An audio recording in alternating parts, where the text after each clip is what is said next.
Olympic में महज 100 ग्राम की वजह से गोल्ड मेडल चूकने के बाद अब विनेश फोगाट ने राजनीति के क्षेत्र में अपना वजन बढ़ा लिया है।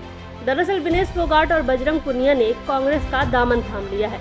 उन्होंने अपना राजनीतिक वजन बढ़ाते हुए शुक्रवार को बजरंग पुनिया के साथ न केवल कांग्रेस का दामन थामा बल्कि भाजपा पर हमला भी बोला है।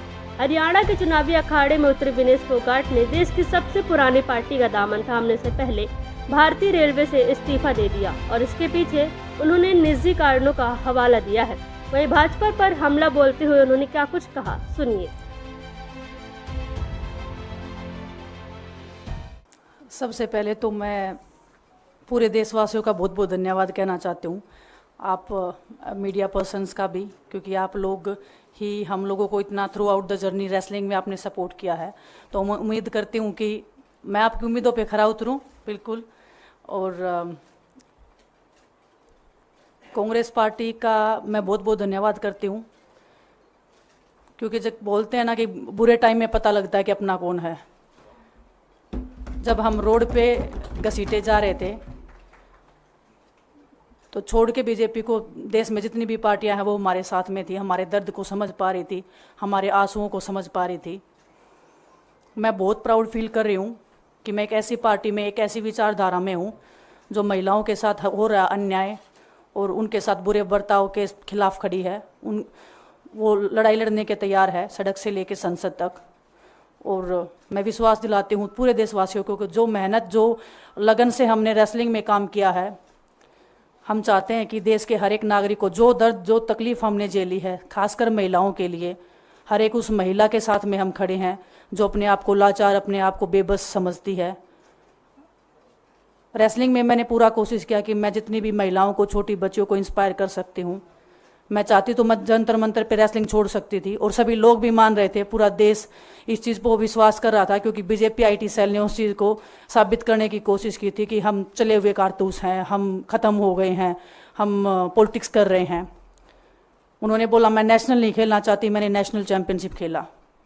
उन्होंने बोला ये ट्रायल्स दे के नहीं जाना चाहते, मैंने ट्रायल्स भी दिया। उन्होंने बोला कि ओलंपिक्स लेवल तक नहीं जाना चाहते, मैं ओलंपिक्स में गई, मैं फाइनल्स में गई। अनफॉर्चुनेटली परमात्मा को कोई और चीज़ मंजूर होगी। एक चीज़ मुझे पता है कि जब मेहनत आप करते हो तो ज़रूरी नहीं कि आपको उसी दिशा में मिले, कई बार दूसरी चीज़ों में भी आपको वो फल मिल जाता है। और परमात्मा ने मुझे मेरे देश के लोगों की सेवा करने का जो मौका दिया है, वो मैं मानती हूँ कि उससे बड़ा पुण्य का काम कोई नहीं हो सकता है। मेरे लिए बहुत प्राउड की बात है। एक मैं नई पारी की शुरुआत कर रही हूँ आज से। मैं चाहती हूँ कि जो हमने फेस किया एज ए खिलाड़ी होने के नाते, उन सब खिलाड़ियों को वो चीज़ ना फेस करनी पड़े। हम उनकी लड़ाई में साथ हैं। शायद उनको आज हिम्मत मिले कि जो पार्टियां पावर में रहती हैं शायद वो साथ में नहीं खड़ी हों, लेकिन उनके बहन भाई हैं जो उनके साथ में खड़े हैं। और हमें पता है स्पोर्ट्स में कितना गलत होता आया है, नहीं बोल पाते हैं खिलाड़ी। आप हमसे देख लो, बजरंग के ऊपर डोप का बैन लगा दिया 4 साल का, सिर्फ किसी लिए कि सिर्फ उन्होंने आवाज़ उठाई थी हमारे साथ बैठ के। तो उसका भुगतान हम कर रहे हैं, आज तक कर रहे हैं, लेकिन हम डरेंगे नहीं, पीछे नहीं हटेंगे। जो लड़ाई थी वो जारी है, ख़त्म नहीं हुई है। कोर्ट में हमारा केस चल रहा है, वो लड़ाई भी हम जीतेंगे, ज़िंदगी की जंग भी हम जीतेंगे। खेल में जैसे हमने कभी हार नहीं मानी है, तो हम इस नए प्लेटफॉर्म पे जो आ रहे हैं, देश की सेवा का भाव, और सिर्फ बोलने तक सीमित नहीं रहेगा। ये हम दिल से हमने खेल किया है और दिल से हम ये काम करेंगे, जी जान से मेहनत करेंगे, अपने लोगों के बीच में रहेंगे। जो भी हम अपने लोगों का भला कर सकते हैं, चाहे कितना ही % हमारे हाथ में होगा, वो हम करने की कोशिश करेंगे। और मैं अपनी बहनों को बताना चाहती हूँ कि आपकी बहन आपके साथ में है। किसी भी मुसीबत में, किसी भी पल, किसी भी क्षण आप ऐसे मत समझना कोई भी आपके साथ में नहीं है। जब कोई नहीं खड़ा होगा तो मैं आपके साथ में ज़रूर खड़ी रहूँगी, कांग्रेस पार्टी आपके साथ में ज़रूर खड़ी रहेगी। ये हमने फील किया था और मैं वादे से कह सकती हूँ, दावे से कह सकती हूँ कि बिल्कुल आपके साथ भी खड़े रहेंगे। बहुत बहुत धन्यवाद आप सबका।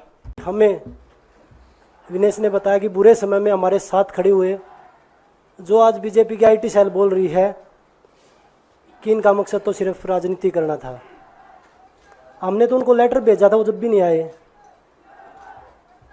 हमने तो बीजेपी के जो सांसद थी, जितनी भी महिला सांसद थी, उनके घर पे लेटर दिया था, वो फिर भी उन बच्चियों के साथ नहीं खड़े हो पाए। कांग्रेस पार्टी तो बिना कुछ हमने इनको बताया, ये वहाँ पे हमारे साथ खड़े हुए। आज हम इस पे कांग्रेस पार्टी में आए हैं।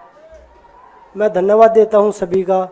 हम अपनी पूरी मेहनत, जितनी हमने कुश्ती में मेहनत की है, जितनी हमें किसान आंदोलन में मेहनत करी है, जितना अग्निपथ योजना के टाइम पे मेहनत करी है और बेटियों के आंदोलन में मेहनत करी है, ऐसे ही मेहनत करेंगे और कांग्रेस पार्टी को भी मजबूत करेंगे और देश को भी मजबूत करेंगे और ग्राउंड पे रह के काम करेंगे। जैसे रेसलिंग में बचपन से 7-8 साल की उम्र में लगे थे, जब ये पता नहीं था कि हम ओलंपिक मेडल जीतेंगे, लेकिन धीरे धीरे आगे बढ़ते गए, मेहनत करते गए और वो मुकाम हमें मिला, क्योंकि ओलंपिक से बड़ा कोई भी प्लेटफॉर्म नहीं होता।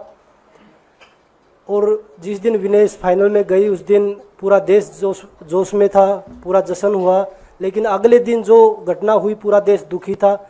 लेकिन कुछ आईटी सेल थी जो पूरा देश में जश्न मना रही थी। तो ये देश के लिए बड़े दुख की बात है और पूरे देश को सोचना चाहिए कि आप किन लोगों को सपोर्ट कर रहे हैं। जो देश में खिलाड़ियों के साथ, महिलाओं के साथ, किसानों के साथ, जवानों के साथ जो अत्याचार कर रहे हैं, आप उन लोगों को सपोर्ट कर रहे हैं। तो मैं यही बोलूँगा कि हम मिलके मजबूती से लड़ेंगे और जो संघर्ष की लड़ाई, उसमें हम हमेशा कांग्रेस के साथ खड़े रहेंगे। और जो विनेश ने बोला कि हम हर जो महिला, जो बेटियां, देश की बेटियां हैं, जिनके साथ अत्याचार होता है, हम उनकी आवाज़ हमेशा उठाते रहेंगे। सभी का धन्यवाद।